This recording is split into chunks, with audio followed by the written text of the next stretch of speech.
Hello lovelies, new camera, new setup with a proper top-down camera setup, so that should make reviews and dice rolls on Tabletopless a bit easier. I don't know if you'll be able to see the difference because I'll probably be uploading at the same quality, but it's nice to have the options and might be a bit better for live streaming.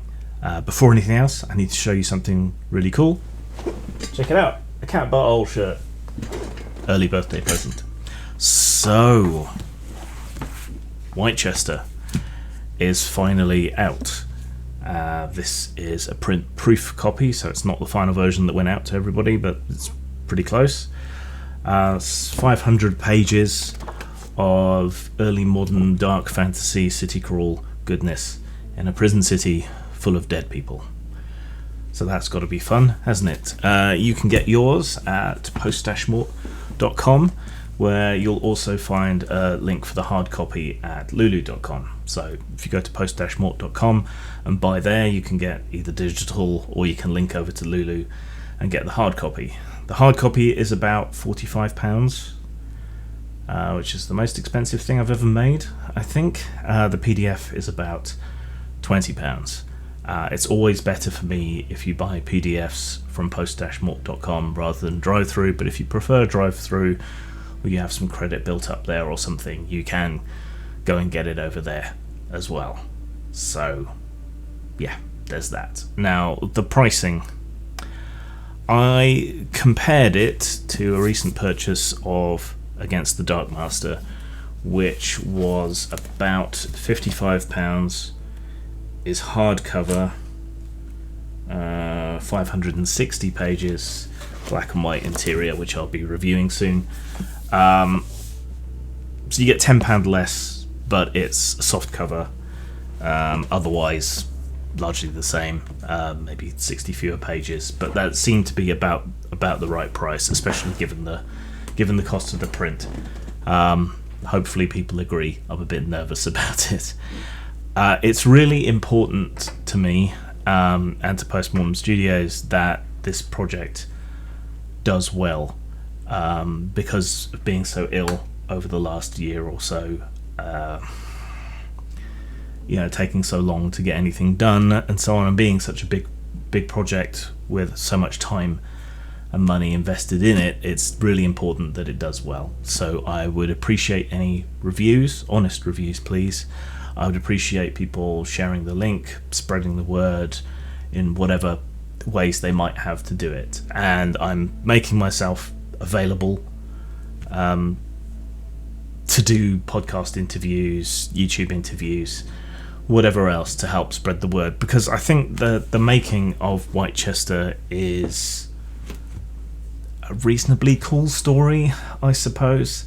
I mean, it's a classic delayed Kickstarter, but Indiegogo, but I did nearly die. So I think that's a good story, and a good justification for delay, and I think it goes together with the theme of the book and everything. And I think the community came together, or my community came together to help me to get it done while I was very ill, and I got it done despite being very ill, which I think is a cool story. And the background of it, the concept, the execution, the delays, just the pitfalls of crowdfunding and the disasters that other people have had, and how this was brought through and made to happen. I think that makes for a good story.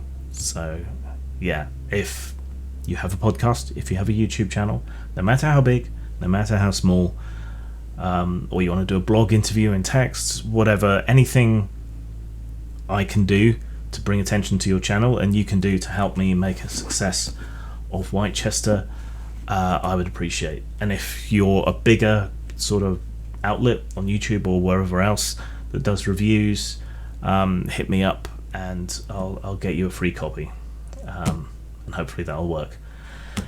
Fingers crossed. Alright, let's do a quick little walkthrough, shall we? Okay, here's the book. It's very thick, 500 pages. The text on the spine will be realigned in the version that's going out to to backers and is on sale. Lots of art by Brad McDevitt and others throughout the book, and some AI art. Now I know that's an area of controversy, but I did alter and work on the AI art to make it a bit less just kind of raw, but it did have that unsettling kind of slightly odd, slightly off appearance to it, which seemed rather suited to a horror game, all things considered. And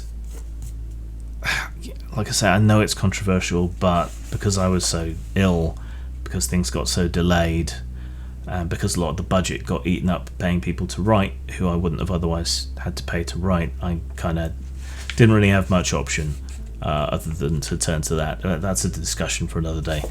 So we have an introduction to the city, we have some background information, historical information, factions and controversies and religious and political upheaval that was going on at the time, and scientific upheaval that was going on at the time. You'll find some elements repeated from Grimdark, in case people didn't particularly want to purchase Grimdark or use the Grimdark rules, but there's elements of it, such as the firearms rules and so on, that you will find there. So that's something a little bit extra. Sources, inspiration, and so on. See, the history, it's presented, but it's presented in kind of short, digestible form, going right back to the prehistory of Wightchester. As characters, as default, you'll be playing criminals who are sent into the city as their punishment, really. So you can roll for your crime, whether you're guilty or innocent. This is all optional, but I think it adds character and distinctiveness to the game. Of course, you can use it in other ways, but that's the default, and I think that's the best way for it to be played.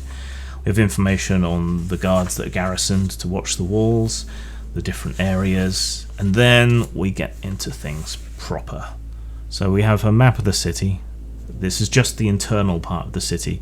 Before it fell, the city would have extended beyond the city walls. This is the old medieval centre of the city, and beyond that you would have more shops, more farms, crofts, and so on. But that's all been destroyed, just leaving the walled city behind. So it may seem a little odd in some ways to some people looking at the maps, but it's justified by the fact that the city was once bigger and extended beyond the walls. Each section has its own map. Due to space constrictions, each location does not yet have its own map and explanation. That may come in some sort of supplementary book, but you should be able to orient yourself from the descriptions. And I tend to prefer Theatre of the Mind anyway, so it shouldn't be too difficult to do that. Each location has a description, tells you what encounters are there and what loot can be encountered there. And this book is meant to be disposable in a way. You're supposed to mark when something is killed, mark when something is looted, make notes in the margins, stick sticky notes in, stick bookmarks in. It's meant to be a living document that you can just come back to, and it will have changed and developed as you play. Even as your past characters get killed, you could note down that their bodies are to be found here. And then a later group of adventurers, if you play in the same setting, winding it on a bit, could encounter the zombies of the player characters and have to deal with them, and so on. So I think that's something new that hasn't really been dealt with before in gaming. It's obviously a very text-heavy book. There is a lot here, but hopefully there's enough art and side notes, footnotes, and so on to keep it accessible and more readable. But the other thing is, apart from the introduction, you don't necessarily need to read ahead. You can just have your players freely explore within the city and encounter things as you go along, and you don't necessarily have to have read ahead. It's a setting. It's a city crawl. It's like a hex crawl in some ways. You're just meant to kind of freely move about the place. and it's all there, and you don't necessarily need an awful lot of prep time unless you want to explore a particular strand of plot or deal with a particular bad guy,